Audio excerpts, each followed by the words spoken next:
Jamaah. Yeah. Oh jamaah. Yeah. Alhamdulillah. Sadar nggak setiap hari kita dapat pahala jihad lewat ini.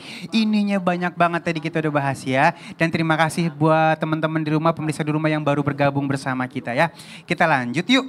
Kita mau lihat nih ketika di privasi story. Oh, ketika di private story, ini story-nya di handphonenya dia ya, di sosial media. Coba kita lihat dulu yuk. Gimana tuh muka ditunjuk-tunjuk sampai nempel-nempel emang papan tulis. Iya ya udah tepuk tangan dulu yuk. Iya ini emang bener nih guru Ustadz. Istilahnya kadang-kadang ada orang nimbulin sebuah permasalahan. Kita ikut ngetik, kita ikut komen, kita ikut menghakimi. Wah itu yang paling terakhir, yang paling bahaya ya. Ini gimana sih? Apakah pada saat kita menahan diri, tidak asal ngetik, tidak asal menghakimi, tidak asal komen, itu bagian daripada jihad? Silakan. Bismillahirrahmanirrahim. Tabi guruku Ustaz Maulana Habib Utsman, Bang Ali serta para alim ulama yang dimuliakan Allah Subhanahu wa taala. Maka kita baca Al-Qur'an surah Al-Qari'ah. A'udzu billahi minasy syaithanir rajim. Bismillahirrahmanirrahim. Allah. Al-Qari'atu mal-Qari'atu wa ma adraka mal-Qari'ah. Yawma yakunul nasu kal-farashil mabthuth. Wa takunul jibalu kal-'ihnil manfush. فأما من ثقلت موازينه فهو في عيشة راضية وأما من خفت موازينه فأمه هاوية وما أدراك ما هي narun hamiyah. Yang selamat itu yang berat timbangan amalnya, yang bagus daripada amalnya, karena alladzi khalaqal mauta wal hayata liyabluwakum ayyukum ahsanu amala, bukan aktsaru amala, bukan yang paling banyak amalnya, tapi yang paling bagus amalnya. Maka sibuklah memperbaiki amal, biar berapa banyak rakaat salatmu tapi banyak juga komen jelekmu di sosmed, itu bahaya. Banyak rakaat salatmu tapi banyak juga kau ngata-ngatain orang, bahaya. Banyak puasamu, banyak sedekahmu tapi banyak kali juga kau sakiti perasaannya orang, bahaya. Fa amma man thaqulat mawazinuhu fa huwa fi 'ishatir radiyah. Nanti ditimbang. Kalau banyak kayaknya insyaallah selamat. Tapi wa amma man khaffat mawazinu fa ummuhu hawiyah. Siapa yang ringan kebaikannya, lebih banyak ternyata komen jeleknya, lebih banyak ternyata dia cari aibnya orang dibandingkan dia cerminkan daripada aibnya sendiri, maka inilah orang yang celaka. Tuba kata Nabi, sungguh beruntung, tuba. Tuba siapa ya Rasulullah? Liman syaghala an uyubihi an uyubin nas. Liman syaghala uyubihi an uyubin nas. Atau kama qala Nabi sallallahu alaihi wasallam, kata Nabi, sungguh beruntung orang yang disibukkan dengan aibnya sendiri sehingga tidak sempat lihat aibnya orang. Berarti mafhum mukhalafahnya daripada pemahaman kebaliknya, sungguh celaka. Siapa yang sungguh celaka itu? Orang yang sibuk dengan keburukannya orang sehingga lupa dengan keburukan diri sendiri. Ini namanya semut di seberang lautan kelihatan. Gajah di pelupuk mata kagak kelihatan. Kagak kelihatan. Subhanallah. Iya. Tepuk tangan dulu. Ya. Masya Allah. Tuh makanya jangan sembarangan main ketik-ketik aja. Setiap ketikan yang kita bikin ada tanggung jawabnya. Tuh 2, 3 tanggung jawabnya. Enak banget dah ya. Baik, tepuk tangan dulu semuanya. Dan sekarang kita minta ilmunya Habib Utsman. Masya Allah ya Habibi. Ya akhir. Ini simpel banget nih ya. Salaman. Ya, kadang-kadang kita ngajakin orang salaman duluan. Bener gak Bu? Bener gak? Yang di rumah gimana nih? Apa nunggu orang itu salaman sama kita? Nah bener gak Bib? Kalau misalnya kita ngajak orang salaman duluan, itu bagian daripada jihad. Ini salaman atau berikan salam? Berikan salam dan salaman dah kita ya, double-in ya. Assalamualaikum, set gitu ya. Silakan Bib. Ya akhir Ustadz Maulana, Ustadz Sam, Habib Ali. Bismillahirrahmanirrahim. Allahumma salli ala sayyidina Muhammad wa ala ali sayyidina Muhammad. Ingat, Salim mubarak alaih. ada kalimat indah dari baginda Nabi Muhammad SAW. Absus salam taslamu. Siapa orang yang menyebarkan salam, maka Allah kasih keselamatan. Siapa orang yang memberikan salam, hukumnya sunnah muakkadah. Sunnah yang ditekankan. Karena apa? Karena memberikan salam keselamatan, kebahagiaan, ketenangan. Orang yang memberikan salam adalah sunnah dari Rasulullah. Dan yang menjawab salam hukumnya wajib. Jadi kalau ada orang yang memberikan salam maka wajib kita menjawab salam. Tebarkan salam, kebaikan berada di dalam dirimu. Tebarkan salam berarti engkau orang yang beriman. Tebarkan salam berarti engkau berada dalam jalan menuju surganya Allah Subhanahu wa taala. Bahwasanya di sini maknanya adalah siapa orang yang memberikan salam, langkah dan jalannya menuju kebaikan, keselamatan, dan insya Allah dia hamba yang beriman masuk ke dalam surganya Allah Subhanahu wa taala. Siapa orang yang tidak menebarkan salam berarti jauh daripada keselamatan, jauh daripada jalan menuju surganya Allah. Sehingga salam ditekankan. Bagaimana caranya? Memberikan salam dari yang diri kepada yang duduk. Yang di luar kepada yang masuk. Ya kan? La tadkhulu qabla salam. Janganlah kalian masuk sebelum salam. Jadi yang di luar memberikan salam untuk masuk. Yang berjalan kepada yang duduk. Yang ada di rumah, ya kan, kepada yang mau masuk ke dalam rumah. Dan berikan salam ada waktunya. Jangan ketika lagi majelis taklim, ya kan, tiba-tiba datang assalamualaikum. Nggak boleh, itu nggak ada adabnya. Kenapa? Lagi ngajar. Lagi mengajarkan ilmu. Atau kita tahu dia lagi sholat. Kita langsung salam assalamualaikum. Lagi sholat. Nggak boleh. Jadi mesti tahu kapan kita memberikan salam. Dan kapan salam itu harus ditebarkan. Oleh karena itu hal sepele seperti ini. Memulai salam terlebih dahulu kepada orang lain. Menjadi bentuk jihad. Yang justru dimuliakan oleh Nabi Muhammad Sallallahu Alaihi Wasallam. Dan siapa orang yang menebarkan salam ada kebaikan dan keberkahan. Dan siapa orang yang menebarkan salam adalah bentuk dan upaya untuk menjadi keselamatan. Karena apa? Kalimatnya Assalamualaikum warahmatullahi wabarakatuh. Di sini adalah kalimat apa? Kalimat selamat, mendapatkan rahmatnya Allah dan mendapatkan berkah. Jadi kalau mau dapat selamat, dapat rahmat, dapat berkah, berarti sebarkan salam. Masya Allah, jadi jangan pada ego-egoan ya. Betul. Nungguin dia dulu, biarin aja kan gue lebih tua, dia kan lebih muda. Jangan gitu ya Bu ya. Pokoknya duluan aja, insya Allah ada keberkahan di dalamnya. Tepuk tangan dulu yuk. Jamaah. Oh jamaah. Alhamdulillah, Masya Allah nih ya. Bandung Barat semangat banget, tepuk tangan dulu. Ya, dan kita masuk ke dalam segmen Tanya Dong Ustadz. Kami semua tanya dong Ustadz. Siapa yang mau nanya? Nggak ada nih. Nah, yang semangat mana? Yang semangat. Ini dia nih. Iya baik, namanya siapa? Tinggalnya di mana? Berdiri dulu boleh Bu? Assalamualaikum warahmatullahi wabarakatuh. Waalaikumsalam warahmatullahi wabarakatuh. Disamperin grogi ntar nih. Iya. Nama saya Nenden Febri dari... Nama siapa maaf, pelan-pelan. Nenden Febri dari Muslimat Mekarjaya Ciamplas Bandung Barat. Bandung Barat, tepuk tangan dulu. Nenden Febri. Februari lahirnya ya? Iya betul. Iya benar, gak mungkin Januari itu jadi Nenden Januar nanti. Januar. Coba. Izin bertanya Pak Ustadz. Iya. Apabila ada seorang anak merawat orang tuanya dengan rela, tapi anak lain tidak menghiraukannya, apakah keikhlasan anak lain nih saudara yang lainnya tidak menghiraukannya, apa keikhlasan merawat orang tua itu bisa dikatakan jihad? Terima kasih Pak Ustadz. Wassalamualaikum warahmatullahi wabarakatuh. Assalamualaikum warahmatullahi wabarakatuh. Ini biar perfect nanti Ustadz Maulana sama Ustadz Syam ya langsung ya. Silakan. Jadi gini, mohon maaf tanpa menggurui hanya mengingatkan izin Habib dan Ustadz Syam. Seorang laki-laki datang menghadap kepada Rasulullah, ya Rasulullah aku mau ikut jihad. Kata Nabi, masih hidup ke orang tuamu? Masih. Kalau begitu rawat orang tuamu. Jadi merawat orang tua bahagian daripada jihad.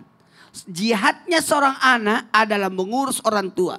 Maka bertambah lagi jihadnya, pahalanya jikalau orang tuanya sudah tua. Apalagi kalau sudah pikun. Itu. Nah bagaimana dengan saudara yang lain? Apakah tidak dapat pahala jihad? Bisa dapat. Caranya gimana? Ngongkosin. Iya benar. Ngongkosin. Ada memang nggak ada waktu tapi ada duitnya. Yes. Ada orang nggak ada duitnya tapi ada waktunya. Yes. Nah kan. Jadi berjihadlah, berbaktilah sama orang tua dengan caranya masing-masing. Kita tidak mungkin paksain 9 orang anak ngerawat orang tua. Karena ada kala orang tua itu tidak mau meninggalkan rumahnya. Dia mau tetap tinggal di rumahnya. Nggak mau pindah-pindah ke rumah orang anak-anaknya. Meskipun anaknya gede, rumahnya kaya. Nggak mau orang tua pergi di rumah anaknya. Betul tidak? Betul. Maka adalah salah seorang di antara saudara kita yang kita minta tolong, kamulah yang rawat ibu. Nanti biayanya kami yang bayar. Iya, karena seorang ibu itu, bapak itu, orang tua itu lebih senang tinggal di rumahnya dibanding rumah anaknya. Jamaah. Big. Nah ini betul-betul tidak gampang. Karena kalau merawat anak makin gede, makin lama makin gampang. Tapi kalau merawat orang tua makin lama makin susah. Makin lama makin susah karena makin payah. Makin tua, makin aduh. Nah inilah hebatnya ibu-ibu yang datang semua di sini. Tepuk tangan dulu. Masya Allah. Ibu-ibu ini hebat. Yang namanya orang tua itu butuh kesibukan. Betul tidak? Benar. Butuh banyak kegiatan. Maka anak yang baik membawa orang tuanya pergi ke majelis-majelis. Tidak apa-apa. Mengantar orang tuanya dengan penuh kesibukan. Jangan kasihan juga itu orang tua kalau tinggal di rumah aja. Temani jalan-jalan. Iya. Itu kan merupakan jihad. Karena berbakti kepada orang tua itu banyak caranya. Masya Allah, terima kasih Ustaz. Dan termasuk jihad. Berkah ya. Nih ingat ya, kalau kita ngurusin orang tua, insya Allah ntar kita diurusin sama anak kita. Bener gak? Kalau kita durhaka sama orang tua, ntar anak kita bakalan durhaka. Ustaz Syam. Jadi jihadnya apa? Subhanallah. Ya, tambahin lagi Ustaz, silakan. Kalau disebut jihadnya apa? Karena tidak dipandang oleh saudara yang lainnya, subhanallah. Sehingga ada ulama yang membagi anak itu seperti apa. 1, ada anak yang soleh. Yang mana itu? Anak yang berbakti kepada orang tuanya ketika orang tuanya masih hidup. Dan terus mendoakan orang tuanya ketika orang tuanya sudah meninggal dunia. Ada anak yang baik. Yang mana itu? Waktu hidup orang tuanya agak melawan. Tapi setelah meninggal orang tuanya, dia berubah menjadi anak yang tobat. Aduh nyesel banget saya, dulu saya sia-siakan emakku. Sekarang meninggal dunia, saya tidak mau kalah sama saudaraku untuk merawatnya. Nah, kenapa tolak ukurnya adalah ketika meninggal dunia? Karena tipe anak yang ketiga adalah baik kepada orang tuanya ketika orang tuanya masih hidup. Tapi setelah meninggal orang tuanya dia lupa sama orang tuanya. Nah ini anak yang tidak baik nih, anak durhaka bahkan. Ada yang lebih parah lagi, tidak baik ketika orang tuanya masih hidup dan terus tidak baik ketika orang tuanya sudah meninggal dunia. Kenapa tolak ukurnya adalah ketika orang tua sudah meninggal dunia? Karena subhanallah ketika orang tua sudah meninggal dunia sudah ikhlas lillahi ta'ala. Tidak ada lagi iming-iming yang lain. Tidak ada lagi kemauan yang lain. Mungkin waktu orang tuanya masih hidup dia baik, bisa jadi saya baik-baikin dulu ini supaya itu tanah di belakang itu milik saya nanti. Nanti mama kasih saya itu.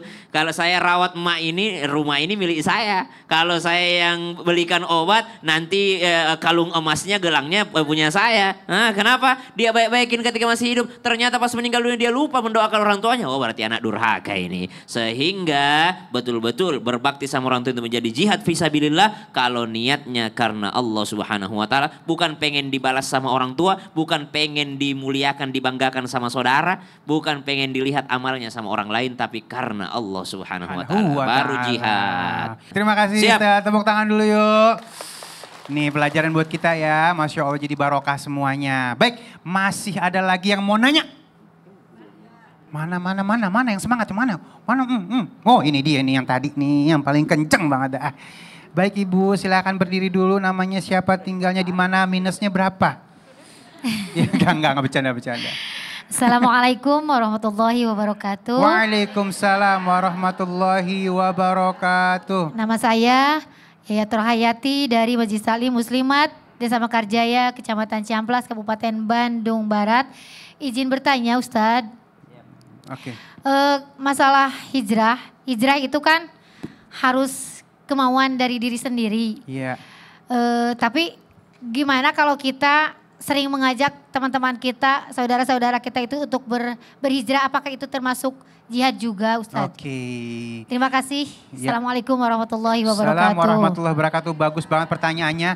Langsung kita minta Ustadz Maulana dan Ayah Habibi ini untuk menjawab ini. Jadi hijrah, kadang-kadang hijrah ini kan pengen ngajak yang lain juga hijrah.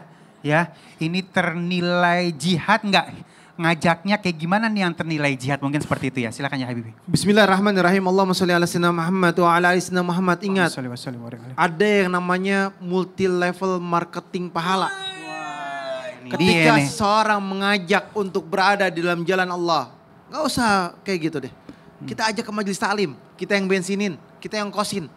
Kita ajak pakai motor kita. Masya Allah. Ya kan? Kita sampai ke majelis taklim, dia duduk, dia main handphone, gak apa-apa. Yang penting kita dapat pahala, udah ngajak dia dalam kebaikan. Oke. Udah ngajak ke dalam kebaikan. Inilah yang dibentuk dengan namanya jihad. Besok lagi, ajak lagi. Nanti ajak lagi. Lama-lama dia gak main handphone. Dia fokus dengerin. Dia fokus nikmatin. Awalnya itu susah. Lama-lama bisa terbiasa. Akhirnya dia mampu. Inilah yang dikatakan bahwasanya apa? Berjihad, berada dalam satu kebaikan, mengajak kebaikan sehingga orang tersebut berada dalam kebaikan, maka niscaya Allah berikan pahala yang besar. Bagi siapa? Bagi manusia tersebut. Oleh karena itu, janganlah kalian bosan-bosan untuk ngajak teman kalian. Apalagi ayo pakai jilbabnya, jangan kamu lepas jilbab. Jilbab itu sudah diperintahkan oleh Allah dan Rasulnya. Auratul mar'atul ajnabiyah wal wajh wal ka'fain. Kecuali muka dan telapak tangan.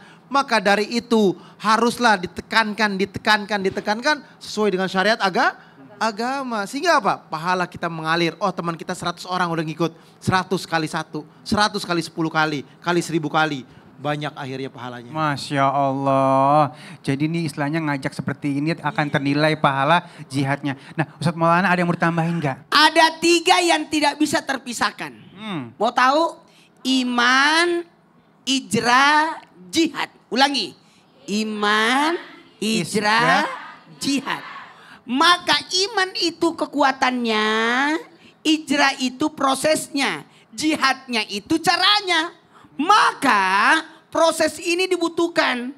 Makanya seorang yang hijrah itu bagian daripada jihad. Karena hijrah itu ada jihad di dalamnya. Kebayang nggak kalau orang yang hijrah itu, maaf ya, dimusuhin sama teman-temannya. Karena kan dia kan berpindah circle. Apa? Circle. Ya. Aku tadi bilang apa? Circle. Jadi berpindah. Kemudian itu perlawanan yang luar biasa. Hijrah itu berpindah. Maka itu luar biasa. Meningkat. Maka itu iman di situ. Masya Allah. Maka perlawanan dari hijrah itu namanya jihad. Maka orang yang hijrah bahagian daripada jihad. Masya Allah, betul Ustaz. Dan yang paling penting lagi, jangan pernah ngajarin orang udah gak usah pakai jilbab. Ya kan, udah gak usah nyicil-nyicil. Bukain semua, itu dosa. Nah itu tuh hati-hati ya. Itu dari dosa multi level. Ya, baik alhamdulillah kita sampai di penghujung acara pada kesempatan kali ini. Ustaz Syah mungkin ada kesimpulan untuk hari ini silahkan. Jadi segala sesuatu itu ada jihadnya. Pas lagi miskin, jihadnya ya jangan nyerah. Berusaha terus. Pas lagi kaya ya jihadnya jangan sombong dengan kekayaan. Pas lagi sakit jangan putus asa. Pas lagi sehat jihadnya memanfaatkan sehatnya dengan beribadah kepada Allah. Yang jelas jihad yang paling banyak pahalanya itu adalah ketika seseorang berusaha untuk tidak melanggar apa yang diatur oleh Allah Subhanahu wa taala. Karena menjadi orang yang a'badan nas, ahli ibadah bukan yang paling banyak ibadahnya, tapi menjadi a'badan nas itu adalah orang yang berusaha untuk menjauhi apa yang dilarang oleh Allah dan itu adalah jihad. Masya Allah, terima kasih guru-guru yang dimuliakan Allah Subhanahu wa taala. Terima kasih untuk semua jamaah yang sudah hadir. Masya Allah ya, tepuk tangan dulu ya. Dan terima kasih untuk seluruh pemirsa yang menyaksikan acara ini dari awal sampai akhir ya. Selamat beraktivitas. Jamaah! Oh jamaah! Alhamdulillah.